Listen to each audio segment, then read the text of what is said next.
কোরআন হচ্ছে শিখার জিনিস, এখানে আপনি শিখবেন। কিন্তু আজকালকার সমাজের আমাদের আলেমদের অবস্থা খুব খারাপ, কাজে এইটার থেকে আলেমদেরকে বেরিয়ে আসতে হবে। আমার আগে যিনি আলোচনা করছেন, আলোচনা ভালো লেগেছে, এই কোরআন থেকেই কথা বলেছেন। সব আলেমদেরকে বলবো যে আপনারা কোরআন থেকে কথাবার্তা বলেন, আল্লাহর কাছে তৌফিক চান, আল্লাহ তাআলা আপনার যোগ্যতা বাড়িয়ে দিবেন। কাজে কোরআন থেকে সবাই কথা বলেন। তার কারণ এই পুরো কোরআন প্রচার করা ফরজ। এর একটা আয়াত যদি প্রচার করতে বাকি থাকে, সেই আলেম একজন ফরজ তরফকারী আলেম। যদি কেউ বলতে পারেন যে এটা ভুল, তাহলে বলেন। পুরো কোরআন আল্লাহ তাআলা প্রচার করতে বলেছেন, ইয়া ইয়া রাসূল বাল্লিগ, হে রাসূল আপনি প্রচার করুন কি মা উনজিলা ইলাইকা মির রাব্বিক, আপনার রবের পক্ষ থেকে যা নাযিল হয়েছে এটা আপনি পুরোপুরি প্রচার করুন। সামনে বলেন ওয়াইল্লাম তাফআল ফামা বাল্লাগতা রিসালাতাহু, যদি আপনি না করেন, অর্থাৎ একটা আয়াত প্রচার করতে যদি বাকি থাকে, তাহলে আপনি রিসালাতের প্রচার আপনি করেন নাই, তাহলে পুরো প্রচারটা আপনার অগ্রাহ্য হবে, এটা গৃহীত হবে না। একটা আয়াত যদি প্রচার করতে বাকি থাকে, তাহলে পুরো প্রচারটা আপনার অগ্রাহ্য হবে, গৃহীত হবে না। পুরো কোরআন প্রচার করা ফরজ। কাজে ওলামায়ে কেরামরা আপনারা পড়ে দেখেন কোরআন, এই যে এটা বোধহয় সবাই কোরআন আনামে নাকি বলতে পারবো না, না বোধহয় মায়েদা সম্ভবত। ইয়া ইয়া রাসূল বাল্লিগ, মায়েদা, ইয়া ইয়া রাসূল বাল্লিগ, হে রাসূল আপনি প্রচার করুন মা উনজিলা ইলাইকা মির রাব্বিক, রবের পক্ষ থেকে আপনার প্রতি যে অবতীর্ণ হয়েছে এটা আপনি প্রচার করুন। ওয়াইল্লাম তাফআল, যদি না করেন, যদি একটা তো প্রচার করতে বাকি থাকে, ফামা বাল্লাগতা রিসালাতাহু, তাহলে আপনি রিসালাতের তাবলীগ করলেন না। আল্লাহু ইয়াসিমুকা মিনান নাস, মানুষ থেকে আল্লাহ আপনাকে হেফাজত করবে, মানুষের আপনাকে আঘাত করতে পারবে না, মারতে পারবে না। এই আয়াত নাযিল করার পরে আল্লাহ রাসূলের পাহারাদারদেরকে আল্লাহ রাসূল বললেন যে আমাকে আর পাহারা দিতে হবে না, আল্লাহ আমার হেফাজতের দায়িত্ব গ্রহণ করেছেন। আয়েশা সিদ্দিকা রাদিয়াল্লাহু তাআলা থেকে হাদিস বর্ণিত আছে, তিনি বর্ণনা করেন যে আল্লাহ রাসূল কোনো এক রাত্রে ঘুম পাচ্ছিলেন না, ঘুমাচ্ছিলেন না, আলতি পালতি মানে হাত মারি কেমন ঘুমায় না। তখন আয়েশা সিদ্দিকা বলেন যে ইয়া রাসূলুল্লাহ আপনি ঘুমাচ্ছেন না কেন? তখন আল্লাহ রাসূল বলেন যে আজকে আমার এখনো পাহারাদার আসে নাই। এটা হিজরত করার পর ঘটনা। কিছু সময়ের মধ্যে অশ্বের ঝনঝনানি আওয়াজ শোনা গেল। আল্লাহ রাসূল বলেন কে ওখানে? তিনি বললেন যে আমি সাদ ইবনে মালিক। কি জন্য এসেছো? ইয়া রাসূলুল্লাহ আপনার পাহারার দায়িত্ব আজকে আমার উপরে, আপনার পাহারাদারির জন্য আমি এসেছি। মা আয়েশা সিদ্দিকা রাদিয়াল্লাহু তাআলা বলেন যে এই সাদ ইবনে মালিক আসার পরে আল্লাহ রাসূল এমন ভাবে ঘুমালেন যে তার হালকা নাক ডাকার আওয়াজ আমি শুনতে পাচ্ছিলাম। খুব আরামে আল্লাহ রাসূল ঘুমায় পড়লেন। কিন্তু এরপরে যখন আল্লাহু ইয়াসিমুকা মিনান নাস আয়াত নাযিল হলো, আয়েশা সিদ্দিকা থেকে হাদিস বর্ণিত, তিনি বলেন আল্লাহ রাসূল তাঁবুর ভিতর থেকে মাথাটা এমনি বের করে বলে দিলেন পাহারাদাররা চলে যাও, আমার পাহারাদারের দায়িত্ব স্বয়ং আল্লাহ তাআলা গ্রহণ করেছেন। সুবহানাল্লাহ। পাহারাদার আর রাসূলের জন্য কোনো পাহারাদার প্রয়োজন নেই। আল্লাহু ইয়াসিমুকা মিনান নাস। রাসূলের জীবনে, আপনাদের খেদমতে রাসূলের জীবনে আমি লিখেছি 30 পারা কোরআনের তাফসীর, রাসূলের জীবনী, আলে ওয়াদার সিরিজের বই 11 নম্বর পর্যন্ত লেখা হয়েছে। আরো কোরআনের একটা শব্দ অর্থ সহ তর্জমা এটা লেখা হয়ে গেছে, প্রুফ দেখতেছি। দোয়া করেন যদি আল্লাহ আমাকে সময় দেয়। তা আমি তো জীবনটা চাকরিতে অক্ষয় করেছি আল্লাহর জন্য, আল্লাহর কোরআনের জন্য। আমি 10 বছর চাকরি থাকতে চাকরি রিজিন দিয়েছি। আল্লাহকে বলেছি যদি আমি যে বাকি সময়টা আমার জীবনের এটা আমি কোরআনের খেদমতে ওয়াকফ করে দিলাম। এবং আল্লাহ আমার মোনাজাত কতখানি কবুল করেছেন আমি জানি না, তবে কিছু না কিছু কবুল অবশ্যই করেছেন, যার জন্য কোরআনের ভিতরে আমি খুব একটা বরকত পাচ্ছি। ইনশাআল্লাহ দোয়া করবেন সব আমার জন্য, এই কাজগুলি যেন আমি সমাজের জন্য করে রেখে যেতে পারি।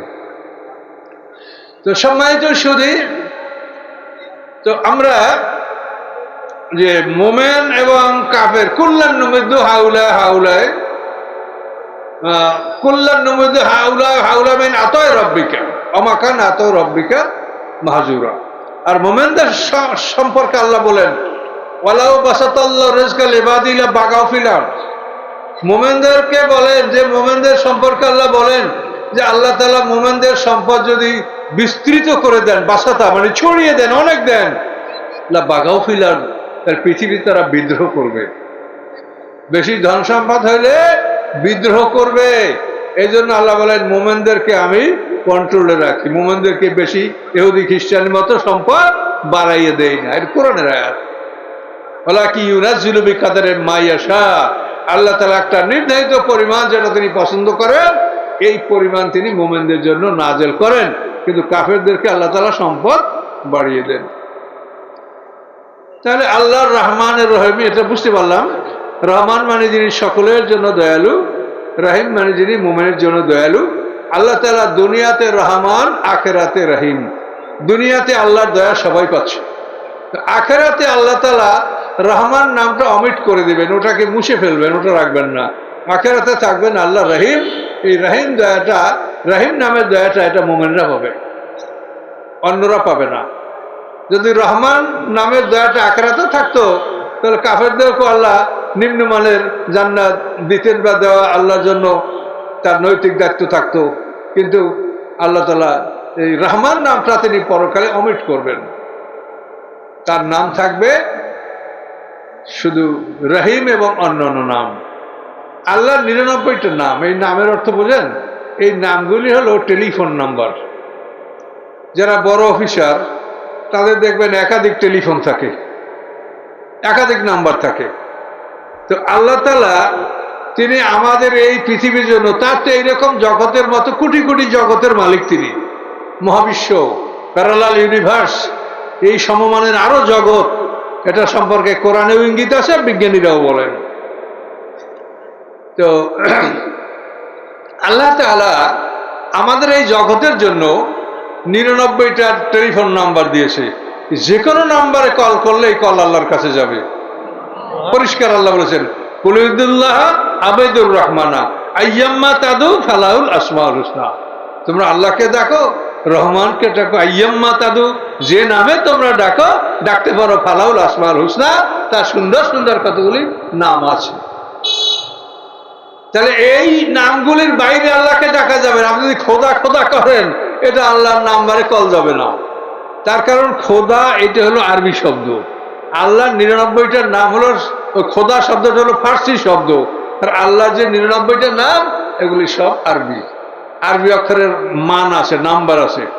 আবজাদ, হাওয়া, সুত্তি, কালেমান, সাফাস, সাক্কাস, কালেমান, কোরসাদ, সাক্কাস, দাজ, এই হলো আরবি ভাষার নাম্বার। আবজাদ, আলিফ বে জিম দাল 1 2 3 এইভাবে শেষ পর্যন্ত হলো 1000। এই যে অক্ষরের নাম্বার আছে, এই নাম্বারগুলো বিসমিল্লাহির রহমানির 786 লেখে বিসমিল্লাহর পরিবর্তে। এই আল্লাহর যে নামগুলি আরবি, এটা প্রত্যেকটা নাম্বার আছে। এই জন্য এই কল করলেই টেলিফোন আল্লাহর কাছে যাবে। কিন্তু যদি বলেন খোদা, যদি বলেন ঈশ্বর, যদি বলেন ভগবান, যদি বলেন নিরঞ্জন, এই নামে আল্লাহর কাছে কল যাবে না, আল্লাহর কাছে এই আহ্বান পৌঁছবে না। কাজে এই জন্য আল্লাহ কোরআনে যেভাবে বলেছেন আমাদের সেভাবেই আল্লাহকে আমরা ডাকবো। আল্লাহ সুন্দর সুন্দর নাম আছে, সেই নামে আল্লাহ আমাদেরকে ডাকতে বলেছেন, সেই নাম ধরেই আমরা আল্লাহকে ডাকবো। তো রহমান রহিম, বিসমিল্লাহির রহমান রহিম, এটা আমরা মোটামুটি বুঝতে পারলাম। এখন এইখানে আরেকটু কথা আছে যে আমি বলছি কোরআন পড়ার সময় আউযুবিল্লাহ ব্যবহার করতে হবে, আর সমস্ত কাজ শুরু করতে হবে বিসমিল্লাহির রহমানির রহিম বলে, ঠিক না?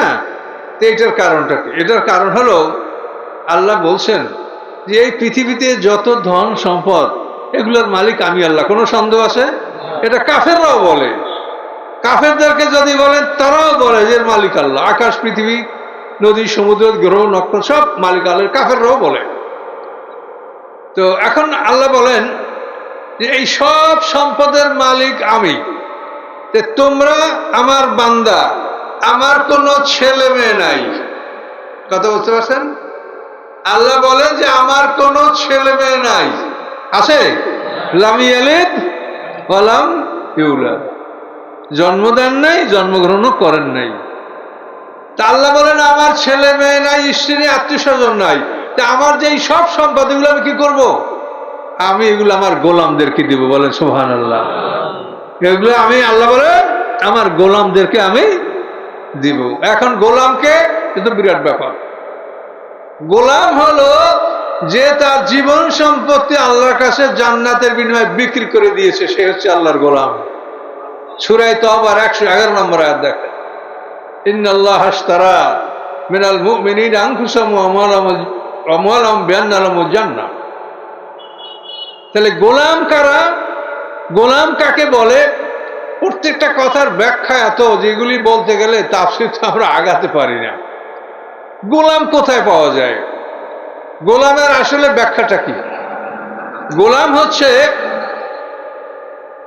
মুসলমানরা ধর্মযুদ্ধ করে। এই ধর্মযুদ্ধে মুসলমানদের হাতে যে সমস্ত বিধর্মীরা বন্দী হয়, মুশরিক, ইহুদি, কাফের, খ্রিস্টান, এই বন্দীদের ব্যাপারে শরীয়তের 4টা হুকুম আছে। এদেরকে কতল করা জায়েজ, এদেরকে দাসদাসীতে বা গোলাম বানানো জায়েজ, এদেরকে টাকার বিনিময়ে মুক্ত করা জায়েজ, এদেরকে সাধারণ ক্ষমা করা জায়েজ। এই বন্দীদের ব্যাপারে যে এই 4টা বিধান আল্লাহ রেখেছেন, এই 4টা বিধান সবই কোরআনে বলা আছে। এই 4টা বিধান অনুযায়ী আপনি যে বন্দী, তাকে হত্যা করা যাবে, তাকে গোলাম বানানো যাবে, তাকে টাকার বিনিময়ে ছাড়া যাবে। আল্লাহ রাসূল বদরের যুদ্ধে বন্দীদেরকে টাকার বিনিময়ে মুক্ত করেন নাই? করেছেন। তারপরে আওতাসের যুদ্ধে আল্লাহ তাআলা বহু বন্দী বিনা টাকায় সাধারণ মুক্তি দিয়েছেন। সেই যুদ্ধের আল্লাহ রাসূলের দুধ বোন সীমা বন্দী হয়েছিলেন, তার উসিলায় এটা হয়েছে। এই তাফসীর করতে গেলে এমন এমন ইতিহাস আছে, যাতে অনেক লম্বা চৌড় হয়ে গেলে আপনাদেরও বুঝতে কষ্ট হয়, আবার আমাদেরও গুছাই আনতে কষ্ট লাগে। এগুলি সবই আল্লাহ করেছেন। তাহলে আমরা আল্লাহর গোলাম হব কেমনে? আমরা গোলাম হব যে আমাদের জানমাল আল্লাহ কিনতেছেন, ইশতারা খরিদ করেছেন, আমরা আল্লাহর কাছে বিক্রি করব। এই বিক্রি করার বাণী হলো লা ইলাহা ইল্লাল্লাহ। আমরা যদি লা ইলাহা ইল্লাল্লাহ বলি, তার অর্থ হবে এই যে আমার ধন সম্পদ যা কিছু আছে, জীবন সম্পদ, পার্সন, প্রপার্টিজ, আমার যা আছে, আমি সব আল্লাহর কাছে জান্নাতের বিনিময়ে বিক্রি করে দিয়েছি। এই অর্থে যদি আপনি কলমা না পড়েন, তা আপনি হাজারো কলমা পড়েন, আপনার কলমার কোনো মূল্য নেই। আপনি বিবাহ অনুষ্ঠানে গেছেন, দেখছেন যে ছেলেটায় যদি মুগ্ধা একবার বলে কবুল, তা বিয়ে হয়ে গেল। এখন আপনি যদি রাস্তায় বসে 1.25 লক্ষ বার পড়েন কবুল কবুল কবুল, আপনার বিয়ে হবে? তাহলে বিয়ে তো এক কবুলই হয়। তা আপনি 1.25 লক্ষ বার কবুল করলেও বিয়ে হয় না, তো কেন হয় না? এটার কারণ এখানে, ওখানে 2টা পক্ষ থাকে, ছেলের পক্ষ, মেয়ের পক্ষ, তাদের মধ্যে আলাপ আলোচনা, কথাবার্তা থাকে। এরপরে যখন এই কথায় 2 পক্ষ একমত হয়ে বলে কবুল, এক কবুলে বিয়া। আর যদি 2টা পক্ষ না থাকে, আপনি লা ইলাহা ইল্লাল্লাহ বলেন, আপনি জানেন না যে আপনি কোন পক্ষ, দ্বিতীয় পক্ষকে, এর জ্ঞানই আপনার নাই। আপনি শুধু লা ইলাহা ইল্লাল্লাহ শুনছেন আর লা ইলাহা ইল্লাল্লাহ বলছেন। এই লা ইলাহা ইল্লাল্লাহ বলে কোনো মানুষ মুমিন হবে না। লা ইলাহা ইল্লাল্লাহর অর্থ হলো আপনার জীবন সম্পত্তি আপনি আল্লাহর কাছে জান্নাতের বিনিময়ে বিক্রি করবেন। কি আমি বানাই বলছি না? কোরআনে আছে, ইন্নাল্লাহা আশতারা মিনাল মুমিনিনা আনফুসাহুম ওয়া আমওয়ালাহুম বিআন্না লাহুমুল জান্নাহ ইউকাতিলুনা ফি সাবিলিল্লাহি ফায়াকতুলুনা ওয়া ইউকতালুন ওয়াদান আলাইহি হাক্কান ফিত তাওরাতি ওয়াল ইনজিল ওয়াল কোরআন। আল্লাহ বলেন, আমার এই কথাগুলি তাওরাত, ইনজিল, কোরআন, সমস্ত আসমানি কিতাবে এই কথাগুলো আছে। তাহলে এখন গোলাম হলেই জান্নাত। ফাদখুলি ফি ইবাদি আদখুলি জান্নাতি। আল্লাহ আমার গোলাম হও, বেহেশতে যাও, বাস সোজা কথা। ফাদখুলি ফি ইবাদি আদখুলি জান্নাতি, গোলাম হও, বেহেশতে যাও। গোলাম হতে হবে আল্লাহর। আল্লাহর গোলাম হলে আমাদের জন্য জান্নাত। আর গোলাম কিভাবে হবে সেটা আপনি বুঝে নেন, যে আমার কিছু নাই, আমি শূন্য। এই বাড়িতে যাওয়ার সময় চিন্তা করবে যে আমার কিচ্ছু নেই, আমি কিছুর মালিক নেই, আমি সব কিছুর মালিক আল্লাহ। তবে আমি তার গোলাম। তিনি বলছেন যে তুমি আমার গোলাম, তুমি খাও, তুমি খাও, পড়ো, যা কিছু করার সব কিছু করো, তুমি আমার গোলাম, তোমার প্রতি আমার কোনো হিসাব নাই, আমি হিসাব নেব না। কিন্তু যদি তুমি বলো বিসমিল্লাহির রহমানির রহিম, হে আল্লাহ, হে মালিক, আপনি দয়ালু, আপনি মেহেরবান, আপনার সম্পত্তি আমি ভোগ করছি, এটা যদি আল্লাহ বলে আমাকে বলে তুমি খাও, তোমার থেকে আমি কোনো হিসাব নেব না। কথা বুঝতে পারছেন? আম্মা বে নেমাতে রব্বিকা ফাহাদ্দিস। আর অন্য আয়াতে আছে নাকি যে হিসাব নেওয়া হবে, ওই আল্লাহকুমুত তাকাসুরু হাত্তা যুরতুমুল মাকাবির কাল্লা সাওফা তা'লামুনা সুম্মা কাল্লা সাওফা তা'লামুন কাল্লা লাউ তা'লামুনা ইলমাল ইয়াকিন লা তারাবুন্নাল জাহিমা সুম্মা লা তারাউন্না আইনাল ইয়াকিন সুম্মা লা তুসআলুন্না ইয়াওমাইযিন আনিন নাঈম। এই যে নিয়ামত সম্পর্কে যে প্রশ্ন করা হবে, কাকে করা হবে? আমাকে না, আপনাকে না। যে না বলে মালিকের সম্পদ খাবে তাকে জিজ্ঞাসা করা হবে। আপনার এখানে বিরাট এক মালিক আছেন যে এই শরীফকাঠি থানাটার মালিক, এটা স্বাভাবিক ব্যাপার। আল্লাহ তো মহাবিশ্বের মালিক। এখন মালিক বলছেন যে আমার এই যত ক্ষেত খামার, আমার মালপত্র যা আছে সব তোমাদের জন্য ফ্রি, কিন্তু আমাকে বলতে হবে। আমাকে না বললে সে চোর, আর যে বলে খাবে তার প্রতি আমার কোনো হিসাব নাই। আল্লাহ রাব্বুল আলামিন বলেন যে তুমি আমার কাছে বলে খাও, কোনো হিসাব তোমার থেকে আমি নিব না। বলবা কিভাবে? বিসমিল্লাহির রহমানির রহিম। এবং বলার জন্য সুযোগ কত দেখেন। আপনার যদি এই পৃথিবীর কোনো মালিক হয়, সে যদি বিরাট ধনী হয়, তা বাংলাদেশে সে বাস করে না, সে বাস করে আমেরিকায়, লন্ডনে, জাপানে, কি কোনো বড় লোক গ্রামে থাকে যাদের ধন সম্পদ সবাই বাড়ি ঢাকায়। দেখেন, আর ঢাকা আরো সম্পদ থাকলে বাড়ি বিশ্বের বড় বড় রাষ্ট্রে। তাহলে সম্পদের মালিক সে সম্পদের কাছে থাকে না, সে উন্নত জায়গায় থাকে। তা আল্লাহ তাআলা মহাবিশ্বের মহামালিক, তিনি তো এই কাছে থাকার কথা না, কিন্তু তিনি বলছেন নাহনু আকরাবু ইলাইহি মিন হাবলিল ওয়ারিদ। আমি তোমার এই যে দুই পাশে দুইটা মোটা মোটা রগ, এর চাইতে আমি কাছে। সুবহানাল্লাহ বলেন। আল্লাহ বলেন যে আমি তোমার এত কাছে যে তুমি আমাকে বলতে কোন রকম সমস্যা তোমার নাই, তুমি বললেই আমি শুনতে পাবো। তুমি মুখে বলো যে আল্লাহ আপনার এই পানি আমি খাচ্ছি, হায় রে হায়, 1 লিটার পানির দাম 30 টাকা। আল্লাহর কত কোটি লিটার পানি আপনারা দৈনিক ব্যয় করছেন, আল্লাহ কি আপনার থেকে বিল নিচ্ছে? সূর্যের কত আলো আপনি গ্রহণ করছেন, এই আলো, এই কারেন্ট, এই বিদ্যুতের দাম কি আল্লাহ নিচ্ছে? এই যে অক্সিজেন বায়ু, এটা আমরা গ্রহণ করছি, আল্লাহ কি এর বিল নিচ্ছে? কোনোটারই বিল না, আল্লাহ সব ফ্রি। কিন্তু আমাকে বলে খেতে হবে। যদি আমাকে না বলো তাহলে তুমি চোর। এখন আপনি চুরি করিয়ে খাবেন না বইলে খাবেন বলেন? তাহলে চুরি আর করবেন না। মানে যদি বিসমিল্লাহ না বলেন তাহলে চুরি করা হবে। এই জন্য বিসমিল্লাহ শব্দ পৃথিবীর যে কোনো কাজ শুরু করবে, এই শুরু করার সময় আপনাকে বিসমিল্লাহির রহমানির রহিম বলতে হবে। আমি তো দেশে তারা খাইয়া রাজশাহী গিয়ে বাড়ি করিয়া সেখানে এইটা প্রায় দীর্ঘদিন আমি সেখানে বসবাস করছি। তা নাহলে আল্লাহ জানে আরো কত মামলা হতো। এগুলি আল্লাহর ইচ্ছা, ওগুলির ব্যাপারে কোনো দুঃখ নাই। বিচার তো আল্লাহই করছেন, আবার আমরা দুঃখ করবো কেন? কাজী কারো প্রতি আমাদের ক্ষোভ নাই, বিচার তো আল্লাহই করছেন। এখন শুধু আমরা দেখি আর মনে আনন্দ পাই। তো সম্মানিত সুধী, তো রাজশাহীতে আমার এক মুসল্লি, আমি জুমার মসজিদে খুতবা দেই, নামাজ তো পড়াতে পারি না, এই সোজা হয়ে বসতে পারি না। তো শহরের লোক তো সবই শিক্ষিত, শহরে তো অশিক্ষিত লোক নাই। আর একেবারে গরিব হইলেও তার অন্তত একতলা বিল্ডিং, আর না হয়তো 10-20-25 টাকার মালিক। তো এখন একটা শিক্ষিত লোক আমাকে বলে, হুজুর আমার একটা বন্ধু আছে হিন্দু মানুষ, তো আমাকে বলে তোমরা মুসলমানরা গোরা কেন?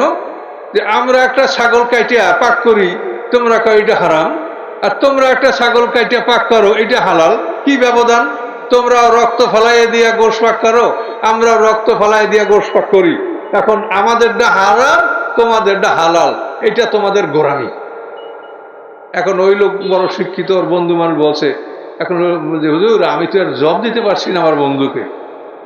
তা আমি ঠিক আছে, আমি চিন্তা করতে একটু সময় দেন আমাকে। তা আল্লাহ তাআলা আমাকে জ্ঞান দিয়েছেন। আল্লাহ জ্ঞান না দিলে কোনো জ্ঞান লাভ করতে পারে না। এবং এই জন্য আল্লাহ বলে দিয়েছেন কোরআনে, ওয়াত্তাকুল্লাহ ওয়া ইউআল্লিমুকুমুল্লাহ, তোমরা আল্লাহকে ভয় করো, আল্লাহ তোমাকে জ্ঞান দান করবেন। ডাইরেক্ট করে আলেম ওলামা সব বসে আছে, জিজ্ঞাসা করে দেখেন, ওয়াত্তাকুল্লাহ ওয়া ইউআল্লিমুকুমুল্লাহ, তোমরা আল্লাহকে ভয় করো, তাকওয়া অবলম্বন করো, তাহলে তোমার জ্ঞান আসবে। আর তুমি যদি অহংকারী হও, আমি 22,000 হাদিস হাফিজ, 23,000 হবো, 25,000 হবো, তুমি তোমার মধ্যে কিচ্ছু নাই, তুমি জিরো। কথা বুঝতে পারছেন? আর যারা আলেম সত্যিকার, তাদের মধ্যে কখনো আপনি কোনো অহংকারের কোনো কথা আপনি দেখতে পাবেন না। এই জন্য সতর্ক থাকতে হবে। আল্লাহ পরিষ্কার বলে দিয়েছেন যে অহংকার যে করে, সাসরিফু আন আয়াতি আল্লাযীনা ইয়াতাকাব্বারুনা ফিল আরদি বিগাইরিল হক। আল্লাহ বলেন পৃথিবীতে যে অন্যায়ভাবে অহংকার করে, অন্যায়ভাবে অহংকার করার মানে অহংকার করাই অন্যায়। যেহেতু আল কিবরিয়া ও রিদাই, আল্লাহ বলেন অহংকার হচ্ছে আমার চাদর। আমার তাফসীরে দেখবেন আদম আর বিয়ের খুতবা আছে, সেখানে সেইখানেই অল কিবরিয়া ও রিদাই এই কথাটা আছে। আল্লাহ বলেন এই যে চাদর, অহংকার হচ্ছে আমার চাদর, কেউ যদি অহংকার করে সে আমার চাদর ধরে টান দিল। কত বড় বেয়াদবি! সম্মানিত সুধী, তো কথা একটু দূরে দূরে এলোমেলো হয়ে যাচ্ছে। তো আল্লাহর কাছে আমাকে বলে খেতে হবে। এখন ওই শিক্ষক, ওই শিক্ষিত ব্যক্তিটি বললে বন্ধুর কথা, তো আমি আল্লাহর মানে মানে দয়ায় আমি তাকে এটা বলতে সক্ষম হয়েছি। আল্লাহ মহান আল্লাহ, তিনি দয়া করেছেন। আমি বললাম যে তুমি তোমার ওই হিন্দু বন্ধুকে বলো, আচ্ছা এই যে আকাশ পৃথিবী, এই যে তুমি এই বিশ্ব চরাচরে এই আকাশ পৃথিবী আসমান জমিনের মধ্যে যা কিছু, মালিককে জিজ্ঞাসা করে দেখো তো বলবে যে আল্লাহ। এটা যে কোনো হিন্দু সবাই বলবে যে এর মালিক আল্লাহ। নদী, সমুদ্র, পাহাড়, পর্বত কে করেছে? আল্লাহ। এগুলি চিন্তা করে দেখেছেন আপনারা একবার? এই যে নদী, এইটা যদি মানুষে খনন করত, তাহলে দুই পারে মাটি উঠতো, কি উঠতো না? কত মানুষ লাগতো বলেশ্বর নদী খনন করতে বলেন তো? তাই চিন্তা করলে, আলো চিন্তা করেন, ভারত মহাসাগর, প্রশান্ত মহাসাগর, এটা যদি লেবার দ্বারা করার লাগতো, তো কত লেবার দ্বারা প্রশান্ত মহাসাগর খনন করা যায় বলেন? এমন কোন সম্ভাবনা আছে যে প্রশান্ত মহাসাগরের মাছ থেকে এক ঝুড়ি মাটি আনতে তো 3-4 বছর সময় লেগে যাবে? কি লেবাররা যেভাবে হাঁটে, তাতে প্রশান্ত মহাসাগরের মাঝখান থেকে কেনারায় এক ঝুড়ি মাটি আনতে বছর পার হয়ে যাবে, তার চেয়ে বেশি সময় পার হয়ে যাবে। তাহলে এই প্রশান্ত মহাসাগর কোন মানুষে তৈরি করে না, এটা কে করেছে বলুন? আল্লাহ। এগুলো চিন্তা করলে, এটা আল্লাহ বলেছেন আপনাকে চিন্তা করতে। ويتفكرون في خلق السماوات والارض ربنا ما خلقت هذا باطلا سبحانك فقنا عذاب النار। আল্লাহ বলেন চিন্তা করো, গবেষণা করো যে এই সমুদ্র, এটা যদি কোনো মানুষ খনন করত কখনোই সম্ভব ছিল না। কাজেই আল্লাহ তাআলা বলেন ইজা আরাদাল্লাহু বিশাইইন আইয়াকুন লাহু কুন ফায়াকুন। আল্লাহ বলেন আমি যদি কিছু সৃষ্টি করতে চাই, আমি বলি কুন হও, ফায়াকুন, হয়ে যায়। তাহলে প্রশান্ত মহাসাগর, চন্দ্র, সূর্য, গ্রহ, নক্ষত্র, মহাকাশ, এটা সৃষ্টি করতে আল্লাহর কোনো লেবার প্রয়োজন হয় না। তিনি বলেছেন কি কুন হও ফায়াকুন, ব্যাস হয়ে গেল।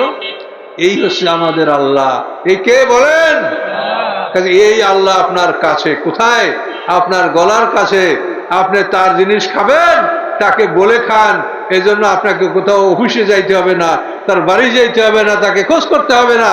আপনার গলার কাছে আপনি বললেই তিনি শুনতে পাবেন। এই জন্য যখনই খাবেন আল্লাহর নাম নিয়ে খাবেন, আপনাকে হিসাব দিতে হবে। এখন ওই লোকটাকে বললাম যে তুমি তোমার হিন্দু বন্ধুকে বলো। এখন হ্যাঁ, তারপরেও বলবে যে এগুলি সব মালিক আল্লাহ। তাহলে এখন শোনো, তোমাদেরটা হারাম কেন? এখন শোনো, কারণ হলো এই সব কিছুর মালিক আল্লাহ। এই ছাগলটা, এই ভেড়াটা, গরুটা, সব কিছুর মালিক আল্লাহ।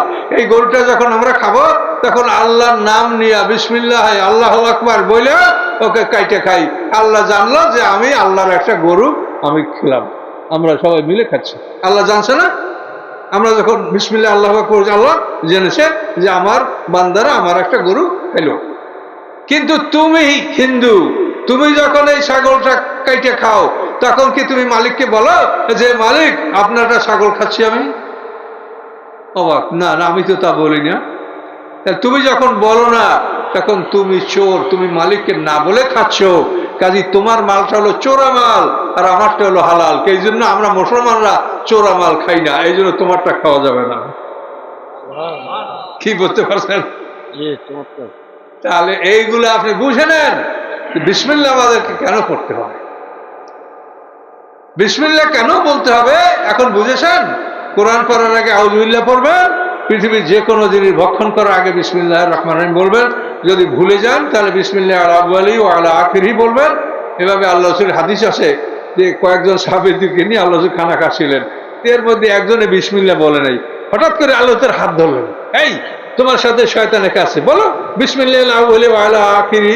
তখন ওই সাহাবী এটা বললেন, বলার পরে আল্লাহ রাসূল বলেন, শয়তান যা খেয়েছিল এটা বমি করতে করতে দৌড়াচ্ছে এখন। কথা বুঝতে পারছেন? এই জন্য আপনি খাবেন, যদি আল্লাহর নাম নেবেন তো আপনার সাথে শয়তানও খাবে। আপনি যে কাজ করবেন ওই কাজে শয়তান আপনার অংশীদার থাকবে, নাউজুবিল্লাহ। এই জন্য আমরা কি করব, প্রত্যেক কাজ শুরু করার পূর্বে বিসমিল্লাহির রহমানির রহিম বলবো, আর কোরআন পড়ার শুরুতে আমরা আউযুবিল্লাহ বলবো। এখন আসেন আলহামদুলিল্লাহ রাব্বিল আলামিন। সমস্ত প্রশংসা আল্লাহর।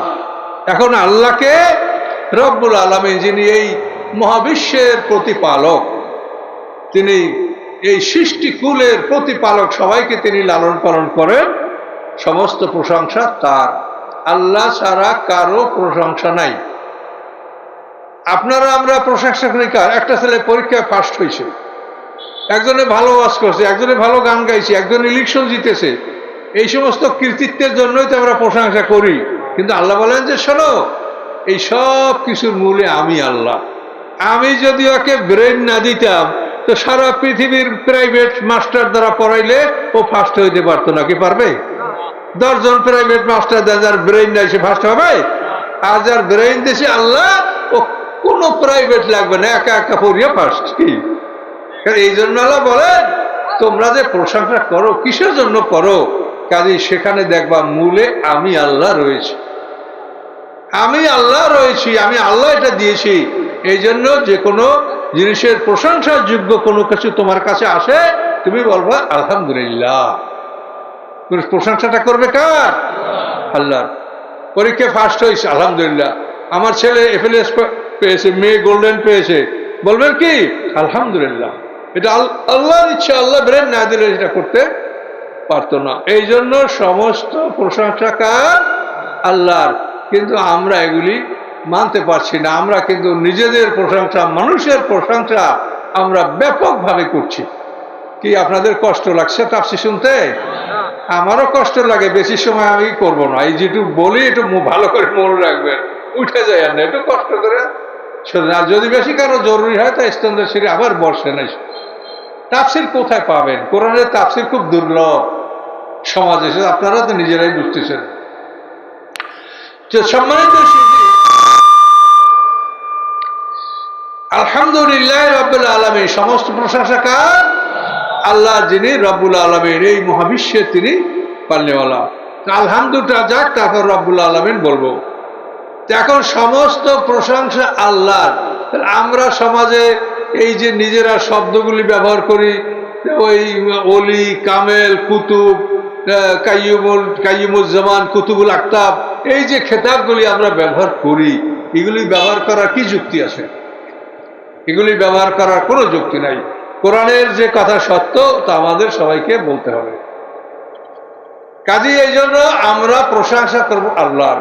পৃথিবীতে ভালো মানুষ আছে, কিয়ামতের পর্যন্ত ভালো মানুষ থাকবেই, কিন্তু কে ভালো মানুষ সেই সার্টিফিকেট দেওয়ার ক্ষমতা আমাদের নাই। আমরা যে একজনকে বলবো যে অমুক ভালো মানুষ, এই অধিকার আমাদের নাই। ভালো মানুষ আছে, ভালো মানুষকে আপনি ভালো মনে করবেন যে হ্যাঁ উনি হতে পারেন যে আল্লাহর ওলি বা ভালো মানুষ, কিন্তু আপনি গ্যারান্টি দিবেন না, গ্যারান্টি দেওয়ার অধিকার আপনার নাই। এই ক্ষেত্রে আমি সংক্ষেপে কথাটা শেষ করছি। মদিনা শহরে 82 জন মুনাফিক ছিল। মুনাফিক বোঝেন? মুখে কলমা পড়ে কিন্তু অন্তরে রাসূলের সাথে শত্রুতা করে, এরা হলো মুনাফিক।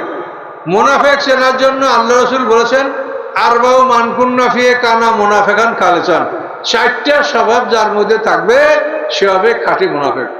কি কি 4টা স্বভাব? ইজা হাদ্দাসা কাযাবা, কথা বলার সময় মিথ্যা কথা বলবে। ওই ইজা হাদা গাদারা, মানুষের সঙ্গে ওয়াদা করলে ওয়াদা খেলাপ করবে। ওই যা খাসামা ফাজারা, মানুষের সাথে তর্ক বিতর্ক করলে তার মধ্যে ফাহিশা কালাম ব্যবহার করবে। ইজা হাদ্দাসা কাযাবা, ওই যা হাদা, ওই যা উতুমেনা খানা, তার কাছে কিছু আমানত রাখলে সে আমানতের খেয়ানত করবে, ওই যা খাসামা ফাজারা তর্ক বিতর্কের মধ্যে ফাহিশা কালাম ব্যবহার করবে। এই 4টা স্বভাব যার মধ্যে থাকবে, আল্লাহ রাসূল বলেন সে খাঁটি মুনাফিক। ওয়াইন সাল্লা সামা জামান মুসলিম, তুই রোজা রাখে তারপরে নামাজ পড়ে নিজেকে মুসলমান বলে ভাবে, তো সে লোকটা কি মুনাফিক। কয়টা স্বভাব? 4টা স্বভাব। একটু মনে রাখেন, মিথ্যা কথা বলা, ওয়াদা খেলাপ করা, আমানতের খেয়ানত করা, তর্কে বিতর্কে ফাহিশা কথা বলা। এই 4টা স্বভাব যদি কোনো মানুষের মধ্যে পাওয়া যায়, আল্লাহ রাসূল বলেন ও খাঁটি মুনাফিক। মদিনা শহরে অন্তত 82 জন মুনাফিক ছিল, কিন্তু তাদের নাম আল্লাহ রাসূল জানতেন। এবং সাহাবীদের মধ্যে একজন সাহাবীকে আল্লাহ রাসূল বলেছেন, সেই সাহাবী হলো হুযায়ফা ইয়ামানি। এই হুযায়ফা ইয়ামানির কাছে এই মুনাফিকের তালিকাটা ছিল, আর কোন সাহাবীদেরকে আল্লাহ রাসূল বলেন নাই। হুযায়ফা ইয়ামানিকে আল্লাহ রাসূলের রাজদান সাহাবী বলা হয়। তার জীবন ইতিহাস শুনলে অবাক হবেন, কিন্তু আমরা সেদিকে যাব না, তাফসীর আগাবে না তাহলে মোটেই। এই হুযায়ফা ইয়ামানি, ওনার কাছে এই লিস্টিটা ছিল। তো ওমর ফারুক রাদিয়াল্লাহু তাআলা আনহু, আপনারা জানেন আশরায়ে মুবাশশারুর রকম, বেহেশতের রকম, আল্লাহ রাসূলের শ্বশুর উম্মুল মুমিনিন হাফসা রাদিয়াল্লাহু তাআলার পিতা ওমর ফারুক রাদিয়াল্লাহু তাআলা, তার সম্পর্কে অনেক কথা আছে। তার মতামত অনুযায়ী 3 বার আল্লাহ কোরআনে আয়াত নাযিল করেছেন। এত বড় সম্মানিত সাহাবী ওমর ফারুক। যে ওমর ফারুক একদিন হুযায়ফা ইয়ামানির কাছে এসে বলে, হুযায়ফা, আল্লাহর রাসূল সকল গোপন কথা তোমাকে বলে, আমাদেরকে বলে না। তোমার কাছে মুনাফিকের তালিকা আছে, আচ্ছা তুমি বলো ওই তালিকার মধ্যে আমার নামটা আছে নাকি? তাফসীরে পড়ার পরে আমি অস্থির হয়ে গেছি, মনে হয় যেন আমার কোনো হুঁশ জ্ঞান নাই। যে ওমর ফারুকের মতো মানুষ, তার অন্তরে এত ভয়। সে বলল, হুযায়ফা বলো, মুনাফিকের তালিকা তো তোমার কাছে আছে, ওর মধ্যে আমার নামটা আছে নাকি? কত বড় কথা বলেন! ওমর ফারুকের মতো মানুষের অন্তরে ভয়। আর আমি যদি নিজেকে নিজে বলি যে আমি অমুক তমুক অমুক লকব গ্রহণ করি, সেটা কি হতে পারে বলেন? এই জন্য এ ব্যাপারে সতর্ক থাকতে হবে। তাফসীরে এইসব কথাগুলো বলা আছে যে কোন সন্দেহভাজন মারা গেলে, যাকে সন্দেহ করা হয় যে এটা খাঁটি মুমিন কিনা, এই সন্দেহভাজন কোনো মানুষ মারা গেলে ওমর ফারুক অপেক্ষা করতেন যে হুযায়ফা ইয়ামানি তার জানাজায় শরীক হয় কিনা। যদি হুযায়ফা ইয়ামানি শরীক হয়, তো ওমর ফারুকও শরীক হইতেন। আর যদি হুযায়ফা ইয়ামানি শরীক না হতেন, তো ওমর ফারুকও শরীক হতেন না। এই হুযায়ফা ইয়ামানির এতখানি মর্যাদা আল্লাহ তাআলা তাকে দিয়েছেন। রাসূলের রাজদান সাহাবী, রাসূলের কম্বলের মধ্যে উনি একদিন ঘুমিয়েছেন হুযায়ফা ইয়ামানি।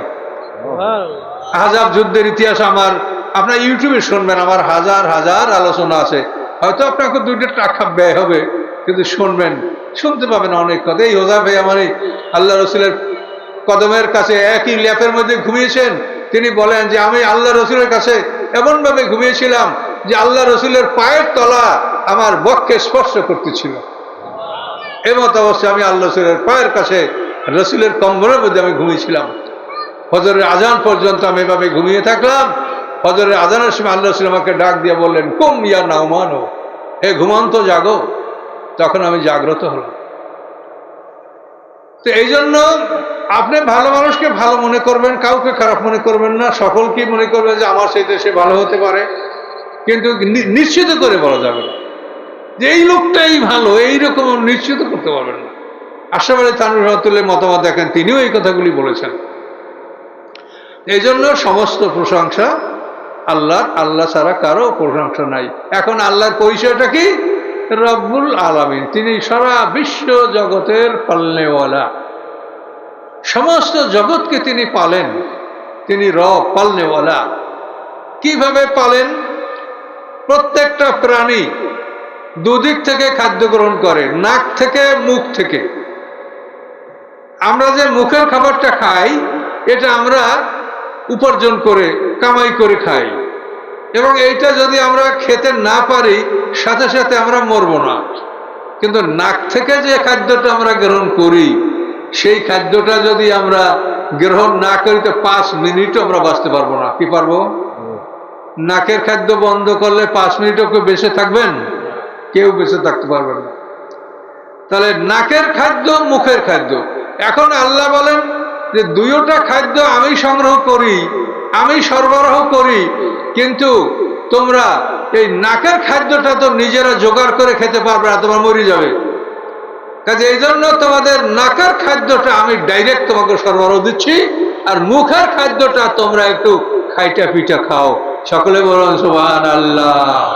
এই নাকের খাদ্য আপনারা বসে বসে অক্সিজেন টানছেন নাকের মধ্যে, অক্সিজেন, এইটা বন্ধ হয়ে গেলে আপনি বাঁচবেন? 5 মিনিট আপনি বাঁচতে পারবেন। এই অক্সিজেনটা আল্লাহ তাআলা বায়ুমণ্ডলে, এই বায়ুমণ্ডলে 40 মাইল উপর পর্যন্ত অক্সিজেনটা আছে, তার উপরে নাই। এই বায়ুমণ্ডলটা পুরো পৃথিবীর চতুর্দিকে যে বায়ুমণ্ডল, এই বায়ুমণ্ডলটা এটা সম্পূর্ণ অক্সিজেন দ্বারা আল্লাহ ভরে রেখেছেন। আপনি শুইয়া বৈশা ঘুমাইয়া যেভাবে নাক টানেন আপনি অক্সিজেন পাবেন। ডুব দিলে 3-4 মিনিট পর যদি উপরে উঠে অক্সিজেন না নিতে পারেন তা আপনার মৃত্যু। কি ঠিক কিনা বলেন? এখন আল্লাহ বলেন যে আমি রব, কিন্তু তোমার মুখের খাবারটা আমি তোমাকে যোগাই দিচ্ছি, ওটার মালিক আমি। আমি বৃষ্টি বর্ষায়, আকাশ থেকে আমি পানি বর্ষাই, খাদ্য তোমাদের উৎপাদন করি, ওটা আমি করি, ওটার পিছনে তোমাদের মেহনত আছে। কিন্তু তোমার নাকের খাদ্য, এটার জন্য তোমাকে কোনো মেহনত করতে হয় না। এই নাকের খাদ্যটা আমি সরাসরি আল্লাহ রাব্বুল আলামিন তোমাকে আমি সরবরাহ করছি বিনামূল্যে।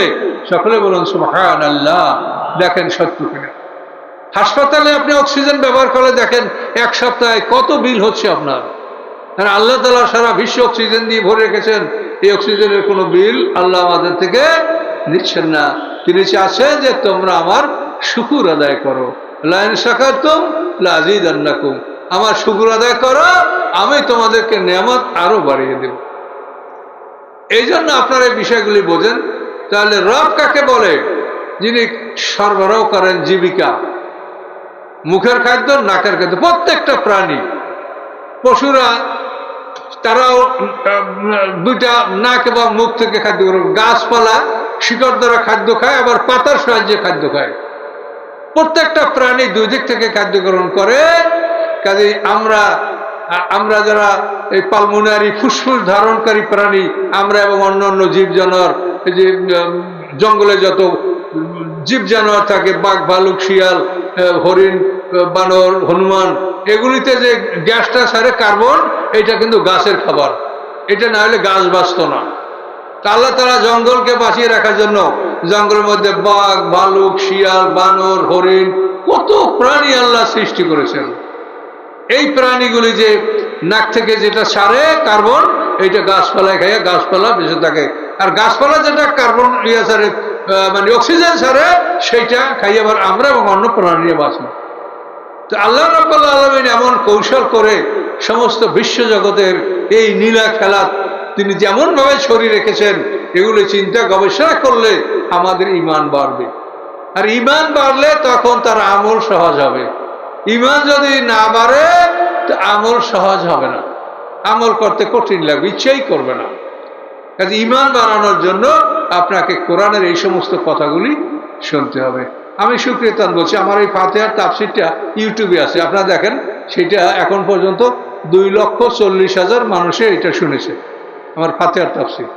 অন্যান্য তাফসির আমার অনেক আলোচনা এরকম লক্ষ লক্ষ লোকে শোনে, তবে একটু কম শিক্ষিত লোকেরা আমার আলোচনাটা কম শোনে, বড় শিক্ষিত লোকেরাই বেশি শোনে। কারণ তো আমার কিছু করার নাই, কথা তো আমাকে কোরআন থেকেই বলতে হবে। এখন যদি কেউ বোঝার চেষ্টা করে, সে কম শিক্ষিত হলেও বুঝতে পারবে, কিন্তু তাদের যে মন নাই, তারা ওই রিক্সা চালাইবে আর সুর শুনবে বক্তা সাহেবের।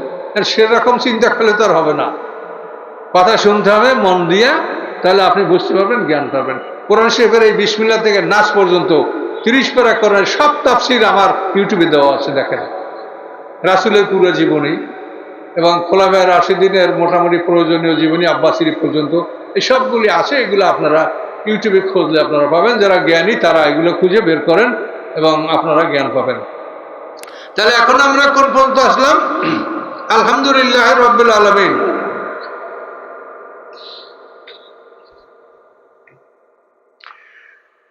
তো এখন রব্বুল আলামিন, আলাম মানে বিশ্ব জগৎ, মহাবিশ্ব। এখন এই মহাবিশ্ব বলতে কি বোঝায়, এর জ্ঞান আমার নাই। কি করে আমি মহাবিশ্ব বলতে কি বোঝায়, কোন এটা আমরা কি করে বুঝবো? বিজ্ঞানীরা বলে যে আকাশে যে তারকার একটা রাস্তা আছে যেটাকে নিহারিকা বলে। এই নিহারিকা, তো এটা সম্পর্কে বিজ্ঞানীদের মতামত যে এটার এক প্রান্ত থেকে অন্য প্রান্ত আলো যাইতে 90,000 কোটি আলোক বর্ষ সময় লাগবে। আলোর গতি হলো প্রতি সেকেন্ডে 1,86,000 মাইল। এই যে আলো জ্বালাইলে 1,86,000 মাইল বেগে এই আলোটা ছড়ায় পড়ে প্রতি সেকেন্ডে। এই আলো সেকেন্ডে কত ছড়ায়, মিনিটে কত, ঘন্টায় কত, দিনে কত, মাসে কত, বছরে কত, তোরা বলছে যে 90,000 কোটি বছর সময় লাগবে ওইটার এক প্রান্ত থেকে অন্য প্রান্ত আলো যাইতে। তাহলে এই বিশ্বজগৎ কত বড়, এটা তো প্রথম আকাশ। আল্লাহর এই বিশ্বজগৎ যে কত বড় এটা সম্পর্কে আমাদের কোনো জ্ঞান নেই, আমরা এটা বলতেই পারি না। কাজেই তিনি এই মহাবিশ্বের মহাপালক, তিনি রব্বুল আলামিন। এই সবাইকে তিনি পালন করেন। যারা সৃষ্টি হয়েছে তাদের মৃত্যু আছে, তাদের ধ্বংস আছে। এই আকাশের মধ্যে যত গ্রহ নক্ষত্র এগুলোর মৃত্যু হবে, আমাদের পৃথিবী ধ্বংস হবে, চন্দ্র সূর্য এগুলি ধ্বংস হবে। সবগুলোরই একটা নির্ধারিত সময় আছে। অকুল্লন ফি ফালাকে, মানে প্রত্যেকটা মানে এগুলি ইয়াজিল আজালে মুসাম্মা, মানে প্রত্যেকটা নির্ধারিত সময় পর্যন্ত তারা চলাচল করবে।